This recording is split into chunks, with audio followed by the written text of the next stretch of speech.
करते हैं गाइज आज की वीडियो की। तो गाइज आज का वीडियो काफी इंटरेस्टिंग होने वाला है। इस वीडियो में आपसे कुछ ये शेयर करने वाला हूँ कि कैसे प्रॉपर्टी डेस्टिनेशन डिसाइड करें, कोई सस्ती स्कीम के चक्कर में ना फंसे। इसके चक्कर में आपका सारा सेविंग का जो अमाउंट है वो पूरा फंसा देंगे आप, और जो लोकेशन आप डिसाइड करना चाहते थे उसमें आप प्रॉपर्टी नहीं ले पाएंगे।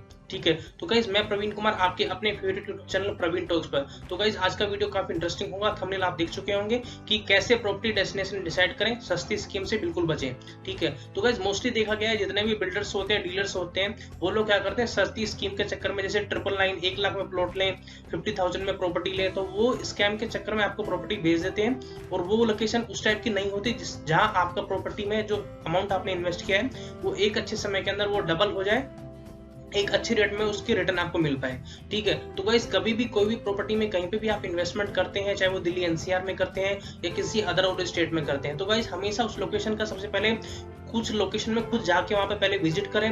अगर वो जमीन अगर वो तहसील के अंदर आती है या किसी जिले में आती है या कोई गवर्नमेंट सेक्टर में, उस गवर्नमेंट का उसमें कोई होल्ड है, तो उस डिपार्टमेंट में जाके पता करें कि वो जो जमीन है वो किस बंदे के नाम से वो है, और जो बिल्डर अगर उस जमीन को ले रहा है तो वो जेन्युइन है कि नहीं है, और जो बिल्डर आपको बता रहा है तो वो क्या कितनी परसेंट उसकी बातों में सच है और कितना वो झूठ बोल रहा है। तो वो चीजें पहले जरूर क्लियर करें, तहसील में जाएं या गवर्नमेंट डिपार्टमेंट जाएं तो वो चीज पहले क्लियर करें और वो चीज ध्यान में रखें। ठीक है, और अगर आपको सारी चीज क्लियर हो जाती है और आप इन्वेस्टमेंट के लिए रेडी है, एग्री है, तो वहां देखें कि सबसे पहले ग्राउंड वाटर लेवल क्या है। ठीक है, क्योंकि कई बार क्या है, लोग सस्ती स्कीम के चक्कर में ऐसी जगह इन्वेस्टमेंट कर देते हैं जहां कोई ग्राउंड वाटर लेवल नहीं है। ठीक है, जब तक अगर जमीन का जो पानी का लेवल अगर सही नहीं होगा तो उस जमीन में आने वाले टाइम में कोई भी रिटर्न उतना अच्छा नहीं होगा। कोई भी अगर इंडस्ट्री भी आती है या फिर कोई और भी प्रोजेक्ट्स आते हैं तो वो भी उस चीज को चेक करके आते हैं कि वहाँ का वाटर लेवल स्टेज क्या है।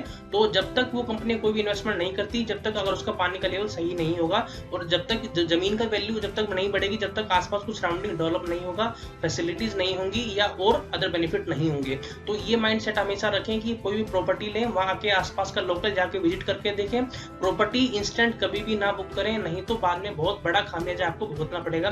तो कहीं पे भी जाएं पहले सबसे पहले ग्राउंड वाटर लेवल देखें, क्योंकि अगर जमीन का पानी का लेवल उतना बेटर नहीं होगा तो वो प्रॉपर्टी हमेशा 5 साल में क्या, 10 साल में क्या, 20 साल में भी उसका वही दाम पड़ा रहेगा जो पहले पड़ा था। क्योंकि कई बार मोस्टली देखा गया है कि लोग 500 रुपए की स्कीम, 1000 रुपए की स्कीम में अपने लाखों रुपए लोग लगा चुके होते हैं और उनको 10 साल 20 साल के बाद में कोई रिटर्न नहीं मिलता, और फिर बाद में उनको ये लगता है कि हम शायद कहीं और इन्वेस्टमेंट कर देते तो इससे ज्यादा तो पैसा उनको एफडी से आ जाता, आरडी से आता, या फिर कोई और अदर बैंक की स्कीम से उनको मिल जाता। ठीक है, तो हमेशा प्रॉपर्टी लेते टाइम में ये जरूर ध्यान रखें। ठीक है, और स्कीम्स वगैरह ऑलरेडी दिल्ली एनसीआर में चल रही है कि प्रॉपर्टी लें इस रेट में। तो अगर आप प्रॉपर्टी इन्वेस्टमेंट करना चाह रहे हैं, प्लान कर रहे हैं, तो सबसे पहले मैं आपको यही करूंगा कि आप दिल्ली एनसीआर में अगर आप प्रॉपर्टी देख रहे हैं तो सबसे बेस्ट जो डेस्टिनेशन आती है वो आती है दिल्ली एनएच8। वो काफी अच्छे खासा लोकेशन आपको मिल जाएगा।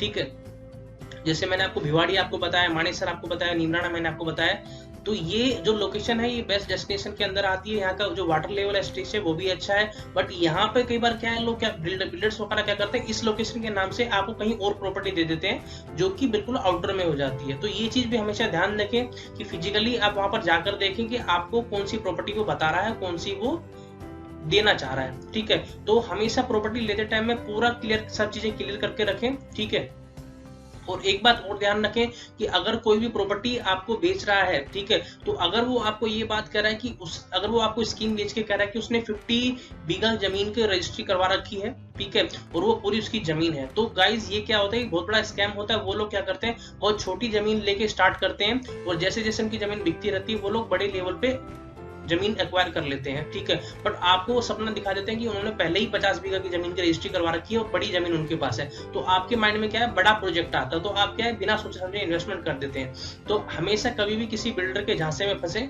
तो सबसे पहले ये देख लें कि उसने अप्रूवल कहाँ से लिया हुआ है और कितने मैप की उसकी रजिस्ट्री उसने हो चुकी है, और वो कितने के लिए आगे किसान वगैरह से डील के लिए आगे उसने प्रोसेस कर दिया है। तो ये कुछ पॉइंट्स मैंने आपको बताए हैं कि जमीन में कैसे कैसे जमीन में इन्वेस्ट करें, क्या क्या चीजें ध्यान रखें, क्या क्या चीजें क्लियर करके रखें ताकि वो एक सही जगह इन्वेस्टमेंट कर पाए। ठीक है, तो गाइज अगर आपको इस वीडियो में कुछ सीखने को मिला है और फ्यूचर में आप और भी प्रॉपर्टी से रिलेटेड जानना चाहते हैं, सीखना चाहते हैं, और अपने एक सैलरीड जो सेविंग अमाउंट है उसको सही जगह अगर डालना चाहते हैं तो आप हमें फॉलो कर सकते हैं, आप हमारे चैनल को सब्सक्राइब कर सकते हैं।